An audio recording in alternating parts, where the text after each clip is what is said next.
So today we're going to read chapter 24, which is called Veruca in the Nut Room. Mr. Wonka rushed on down the corridor. The nut room, it said on the next door they came to. All right, said Mr. Wonka, stop here for a moment and catch your breath and take a peek through the glass panel of this door, but don't go in. Whatever you do, don't go into the nut room. If you go in, you'll disturb the squirrels. Everyone crowded around the door. Oh, look, Grandpa, look, cried Charlie.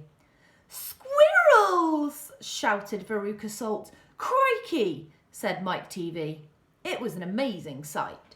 100 squirrels were seated upon high stools around a large table. On the table there were mounds and mounds of walnuts, and the squirrels were all working away like mad, shelling the walnuts at a tremendous speed.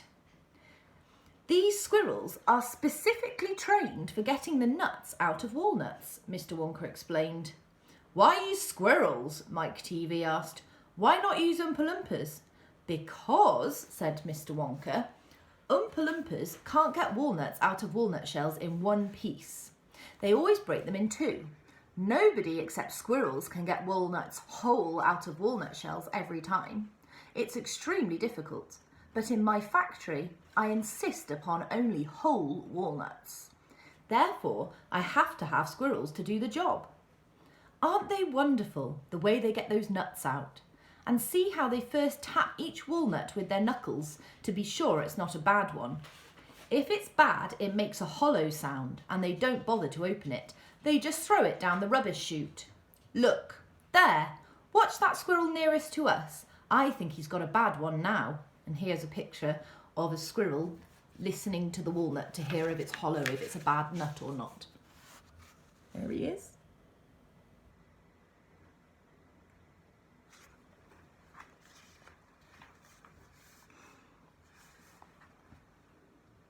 They watched the little squirrel as he tapped the walnut shell with his knuckles. He cocked his head to one side, listening intently. Then suddenly he threw the nut over his shoulder into a large hole in the floor. Hey, Mummy, shouted Veruca Salt suddenly. I decided I want a squirrel. Get me one of those squirrels. Don't be silly, sweetheart, said Mrs. Salt. These all belong to Mr. Wonka. I don't care about that, shouted Veruca. I want one. All I've got at home is 2 dogs and 4 cats and 6 bunny rabbits and 2 parakeets and 3 canaries and a green parrot and a turtle and a bowl of goldfish and a cage of white mice and a silly old hamster. I want a squirrel. All right, my pet, Mrs. Salt said soothingly. Mummy'll get you a squirrel just as soon as she possibly can. But I don't want any old squirrel, Veruca shouted. I want a trained squirrel. At this point, Mr. Salt, Veruca's father, stepped forward. Very well, Wonka, he said importantly, taking out a wallet full of money. How much do you want for one of these squirrels? Name your price. They're not for sale, Mr. Wonka answered. She can't have one. Who says I can't? Shouted Veruca. I'm going to go in and get myself one this very minute. Don't, said Mr. Wonka quickly. But he was too late. The girl had already thrown open the door and rushed in. The moment she entered the room, 100 squirrels stopped what they were doing and turned their heads and stared at her with small, black, beady eyes. Veruca Salt stopped also and stared back at them. Then her gaze fell upon a pretty little squirrel sitting nearest to her at the end of the table. The squirrel was holding a walnut in its paws. All right, Veruca said, I'll have you. She reached out her hands to grab the squirrel, but as she did so, in that first split second when her hands started to go forward, there was a sudden flash of movement in the room, like a flash of brown lightning, and every single squirrel around the table took a flying leap towards her and landed on her body. 25 of them caught hold of her right arm and pinned it down. 25 more caught hold of her left arm and pinned that down. 25 caught hold of her right leg and anchored it to the ground. 24 caught hold of her left leg. and the one remaining squirrel, obviously the leader of them all, climbed up onto her shoulder and started tap, tap, tapping the wretched girl's head with its knuckles. "Save her!" screamed Mrs. Salt. "Veruca, come back! What are they doing to her?" "They're testing her to see if she's a bad nut," said Mr. Wonka. "You watch." Veruca struggled furiously, but the squirrels held her tight and she couldn't move.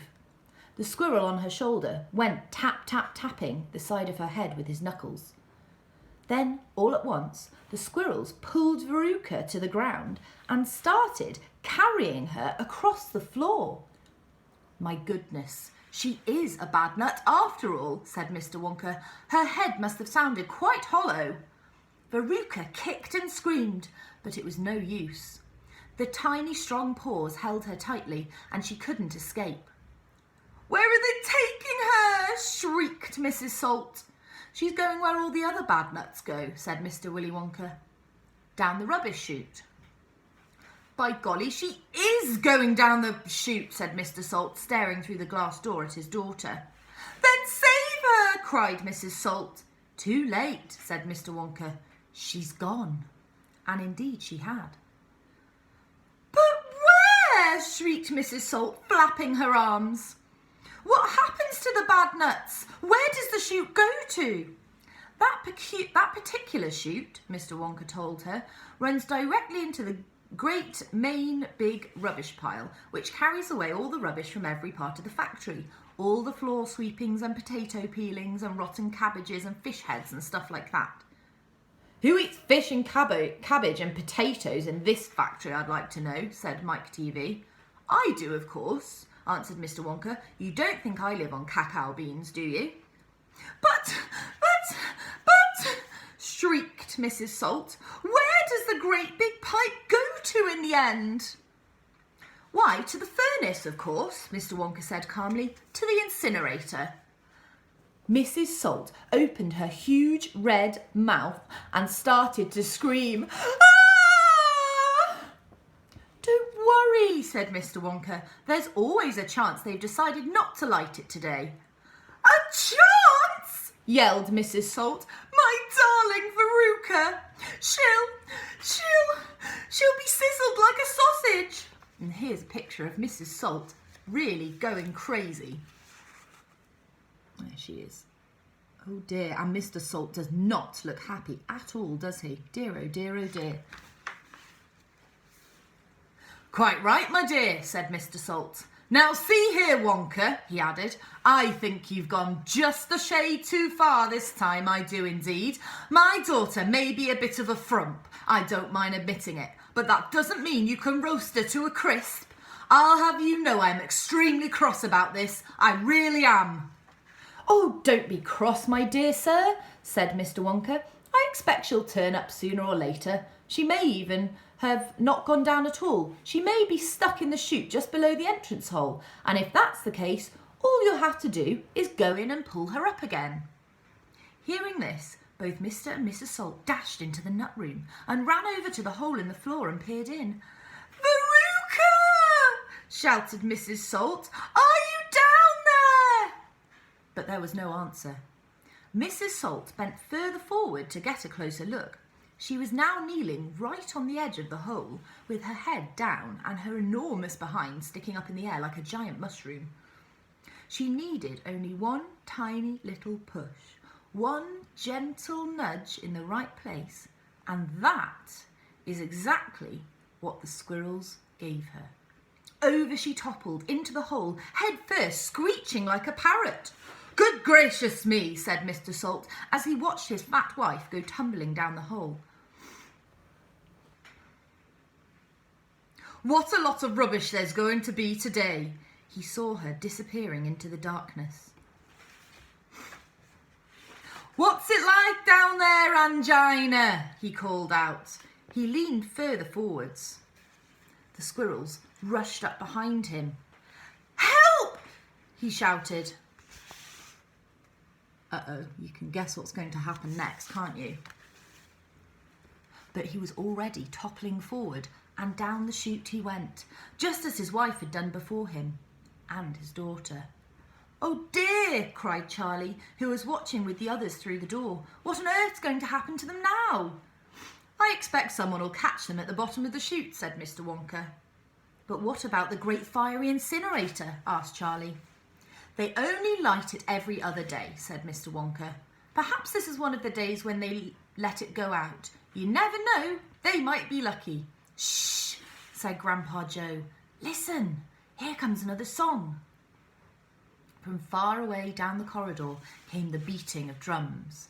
Then the singing began. Veruca Salt, Veruca Salt, Veruca Salt, sang the Oompa Loompas. Veruca Salt, the little brute, has just gone down the rubbish chute. And as we very rightly thought, that in a case like this we ought to see the thing completely through, we've polished off her parents too. Down goes Veruca down the drain, and here perhaps we should explain that she will meet as she descends a rather different set of friends to those that she has left behind. These won't be nearly so refined. A fish head, for example, cut this morning from a halibut. "Hello, good morning, how do you do? How nice to meet you, how are you?" And then a little further down, a mass of others gather round.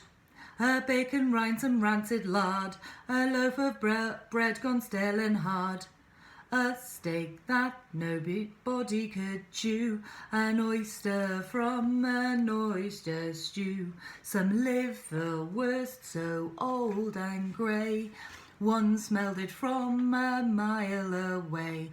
A rotten nut, a reeky pear, the thing the cat left on the stair, and lots of other things as well, each with a rather horrid smell. These are Veruca's newfound friends, that she will meet as she descends. And this is the price she has to pay for going so very far astray.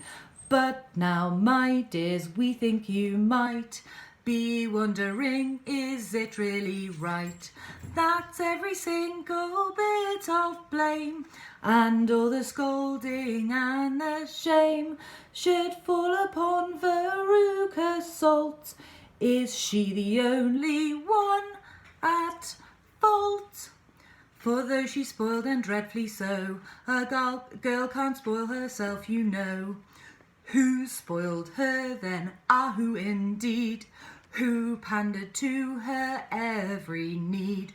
Who turned her into such a brat? Who are the culprits? Who did that?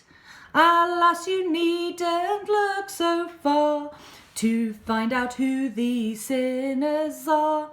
They are, and this is really sad, her loving parents, Mum and Dad. And that is why we're glad they fell into the rubbish chute as well.